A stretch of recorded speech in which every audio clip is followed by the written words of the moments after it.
মানুষের সোচ আর পায়ের মোচ মানুষকে আগে বাড়তে দেয় না। যার জীবনে গোল নেই তার ভাগ্যে হল আছে। কুকুরও দুমুঠো খেতে পেয়ে যায় রোজের।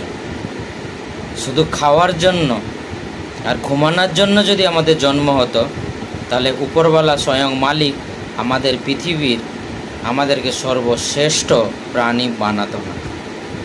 আমরা নিজের জন্য যেমন ভাবতে পারি, অপরের জন্য সেই রকম ভাবতে পারি। আমাদের পৃথিবীতে জন্ম হয়েছে মানে শুধু নিজের পরিবার বা খেয়ে ঘুমানো আর মরে যাওয়ার এটা জীবন নয়, এটা মনুষ্যত্ব নয়। জীবন পেয়েছি একবার, যা কিছু করতে পারো মানুষের জন্য করে নাও। বড় সোচ রাখো, বড় কামিয়াবি রাখো।